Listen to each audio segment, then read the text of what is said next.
राजस्थान में इन दिनों सियासत जोरों पर है। हमारे साथ बातचीत करने के लिए चित्तौड़ सांसद और भाजपा के पूर्व प्रदेश अध्यक्ष सीपी जोशी जी हैं। सर, जिस तरह से आपके इस्तीफे के बाद राजस्थान में लगातार जो प्रभारी और जो अध्यक्ष हैं उनके बीच के सामंजस्य स्थापित नहीं हो रहा है, इस कारण जो सियासत देखने को मिली लगातार, एक वो अलग बात कर रहे हैं, वो अलग बात कर रहे हैं। किसने कहा सामंजस्य नहीं है? दोनों एक साथ प्रवास पे हैं, दोनों पार्टी की मजबूती को लेकर काम कर रहे हैं और एक मुखी होकर भारतीय जनता पार्टी पूरे प्रदेश में काम कर रही है। जो प्रभारी जी का जो बयान था सचिन पायलट को लेकर, उसके बाद राजस्थान में लगातार जो कांग्रेस है वो विरोध कर रही है। कई जगह पर उनके काले झंडे दिखाए गए, पुतले फूके गए।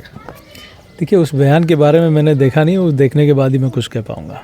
6 सीटों पर उपचुनाव है, एक तरफ सलूम्बर और 84 भी है। वहाँ पर लगातार जो भारत आदिवासी पार्टी तीसरा मोर्चा जो एक राजस्थान में तीसरा दल बनकर उभरा है, उस बारे में क्या सोचते हैं? क्योंकि जो सलूम्बर की बात करें, 25% वोट शेयरिंग जो कैंडिडेट था भारत आदिवासी पार्टी का, विधानसभा चुनाव में लाया था।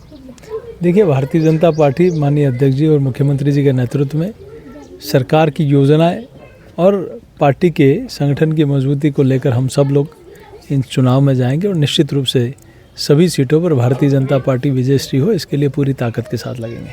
जिस तरह से प्रभारी जी ने जो बांसवाड़ा के जो सांसद हैं उनको एक निमंत्रण का एक क्या संकेत दिया था कि भारत आदिवासी पार्टी के जो राजकुमार है वो इस तरह से काम करे, तो क्या लगता है कि संकेत था या फिर उस तरह से उनको सिर्फ वो किया गया?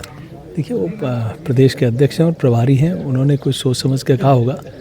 मैं तो एक सांसद के नाते अपने संसदीय क्षेत्र के बारे में बात कर सकता हूँ। क्या स्थिति सर, क्या मानते हैं इस बार? 6 सीटों पर एक उपचुनाव है, दूसरी तरफ भारत आदिवासी पार्टी, एक तरफ RLP, आप पूर्व प्रदेश अध्यक्ष भी रहे हैं, आपके बाद से अब जिम्मेदारी है जो उन प्रदेश अध्यक्ष और प्रभारी पर आ चुकी है।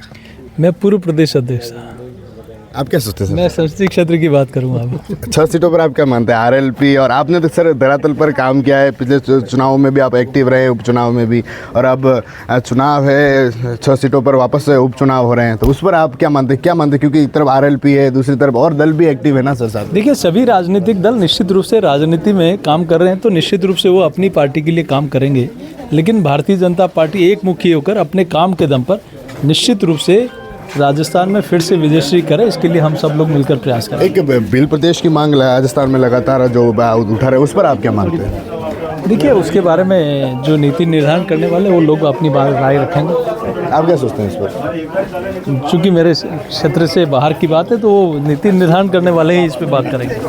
तो ये थे चित्तौड़गढ़ सांसद सीपी जोशी, जिनसे हमने बात की, क्योंकि कई सारे मुद्दे हैं इन दिनों राजस्थान में चरम पर है। TV9 के लिए राजेश डांगी।